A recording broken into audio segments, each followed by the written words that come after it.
आदि पुस्तक 14 पर्व। अनंतर सिनियरर अम्राफल राजा ओ इलासरर ओरियोक राजा ओ एलमर कदरलायमर राजा ओ गोइमर तिदियल राजांकर अधिकार समय एमाने सदमर राजा बिग ओ होमर राजा बिरसा ओ अदमार राजा सिनाब ओ सदयमर राजा सिमेबर ओ बिलार अर्थात सोयर राजा सहित युद्ध कले। ए समस्ते सिद्दिम पदारे अर्थात लवण समुद्र निकटरे एकत्रित होइथिले। जेहेतु सेमाने 12 वर्ष पर्यंत कदरलायमर राजांकर बसीभूत रही 13 वर्षरे तांकर विद्रोही होइथिले। एहेतु 14 वर्षरे कदरलायमर राजा ओ तांकर सहाय राजगण आसी अस्तरोत कर्णयमरे रफाइय लोकमानकु ओ हमरे सुसिय लोकमानकु ओ साबिकिरियात थयमिरे एमिय लोकमानकु ओ प्रांतर निकटस्थ एलपारस पर्यंत सेईर पर्वत निवासी होरिय लोकमानकु जय कले। पुनि सेमाने से स्थानरु बाहुडी अणिमिस्पट अर्थात कादेशकु जाई अमालेकीय लोकमानकर समस्त देश ओ हत्सोसन तामर निवासी इमोरिय लोकमानकु परास्त कले। एतु सदमर राजा ओ हमरार राजा ओ अदमार राजा ओ सदयमर राजा ओ बिलार अर्थात सोयर राजा एही 5 राजा मिलित होई एलमर कर्दलोयमर राजा ओ गोइमर तिदियल राजा ओ सिनियर अम्राफल राजा ओ इलासर ओरियोक राजा एही 4 राजांक सहित सिद्दिम पदारे युद्ध करने लगिले। सेही सिद्दिम पदारे माटिया तैलर अनेक खात थिला।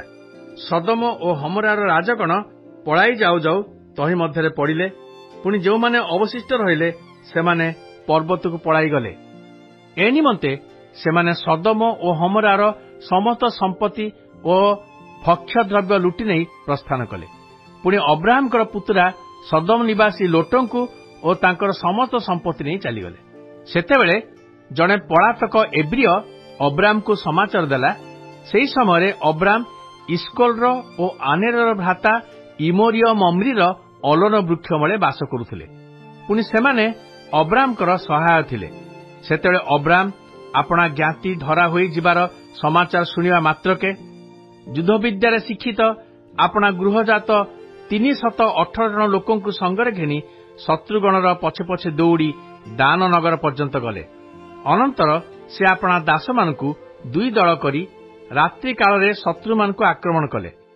पुनि दमेशकर उत्तर स्थित होबा पर्यंत सेमानकर पछे पछे गोड़ाइले। आउ सबु संपत्ति ओ आपनार ज्ञाति लोट ओ तांकर संपत्ति पुनि स्त्रीगण ओ लोक समूहकु बाहुडाई आनिले। एही रूपे अब्राम कदरलायमरकु ओ तांकर सहाय राजगणकु जय करी बाहुडिला उतारे सदमर राजा तांको सहित साक्षात करिबाकु सादीपदा अर्थात राजार पदाकु गमन कले। पुनि सालमर राजा मल्कीसेदक रोटी और द्राक्षारस घेनी आसिले। से सर्वपरिस्थ परमेश्वरंकर जाजक। से अब्राम को आशीर्वाद करी कहिले, अब्राम स्वर्ग और पृथ्वीर अधिकारी सर्वपरिस्थ परमेश्वरंकर आशीर्वाद पात्र हेउंतु। सर्वपरिस्थ परमेश्वर धन्य हेउंतु। से तुम्भर शत्रुगण को तुम्भ हस्तरे समर्पण कले। सेतेबेले अब्राम सबु द्रव्यर दशमांश तांकु देले। अनंतर सदमर राजा अब्राम को कहिले, तुम्भे समस्त संपत्ति नियो, मात्र मनुष्य सकल आंभंकु दियो। तैरे अब्राम सदमर राजा को उत्तर कले, मु स्वर्ग और पृथ्वीर अधिकारी सदाप्रभु परमेश्वर को उद्देश्य हस्त उठाई कहियोछि जे मु तुम्भर किछि नेबी नाही, खंडे सूता कि जूतार बंधनी ही नेबी नाही। पछे बा तुम्भे कहबो आम्भे अब्राम को धनवान करियोछु। केवल मोहर युवा लोक माने जहा भोजन करियोछंती ताहा नेबी। पुनि मोहर जो सहायगण संगरे जाइथिले सेमाने अर्थात आनेर ओ इस्कल ओ मम्री अपना अपना प्राप्तव्य भाग ग्रहण करंतु।